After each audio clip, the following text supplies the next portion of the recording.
Hi, Sandra here, the Misophonia therapist. And in today's video, I thought I would talk a little bit about the role of our imaginations in how it can exacerbate the misophonia trigger response. So many of you will be aware that certain sounds trigger you, and when that happens, a series of processes are set in place which are related to the primeval, primitive fight or flight system.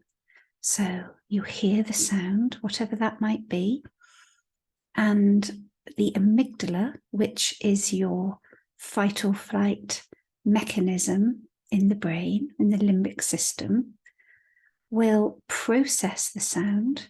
It will pattern match with a region of the brain called the hippocampus, which is essentially like a filing cabinet of previous emotional and sensory memories. And a match is found when the hippocampus can locate a particular incidence at a particular time when you heard that sound and reacted very badly. So the amygdala then will fire off an alarm because it's matched to something in our previous memory bank of experiences that says this situation is dangerous. And then it fires off the chemical response from the hypothalamus. So your body is then flooded with cortisol and adrenaline, which is designed to get you running away from danger, getting into a fight, or perhaps just not moving at all. Now, I've vastly oversimplified it, but it's just to demonstrate that when you have in the past experienced the trigger, fight or flight is activated, and you just know that it feels incredibly unpleasant. Now, of course, you don't even need to actually hear the trigger sound for this chain of events to be set in motion. That is one of the most frustrating aspects of misophonia, that a large part of it relies on the imagination. And the reason this happens, really, it's just the brain's way of not only trying to keep you safe, even though you know logically you aren't really in any danger, but partly for efficiency too.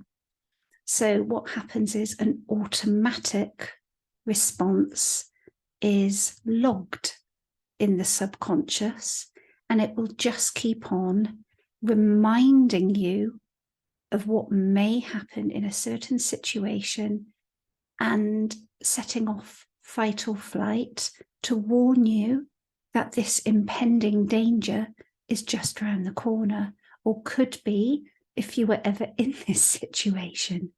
So, for example, you might think, well, I really don't want to spend any time with my new partner because I know that when we are eating together, I'm going to hear it and I'm going to get triggered.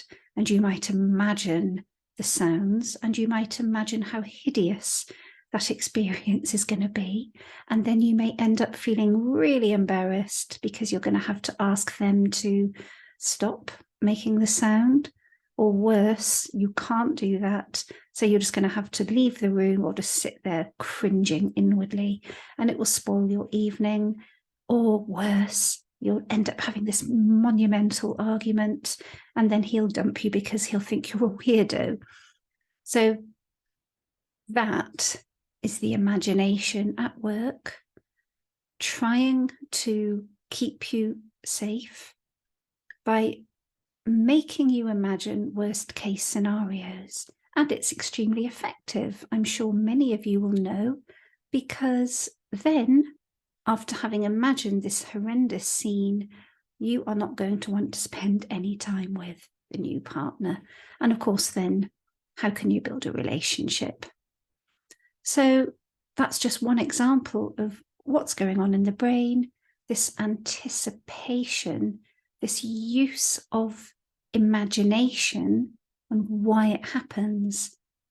And I guess the million-dollar question is there anything you can do about it?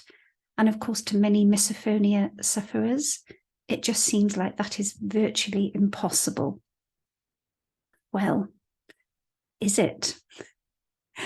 And I think my argument here is if you can imagine something happening a certain way, it means you can imagine it happening another way. And I don't mean that the simple cure for misophonia is just to sit back and imagine having a wonderful time with your partner and they're not triggering you, although that is in itself part of healing. It goes a little deeper than that, but you can harness the power of your imagination to start supporting you. And if that makes sense and you'd like to ask me a little more, just DM me. I hope you've enjoyed this video and I will be back tomorrow. Bye for now.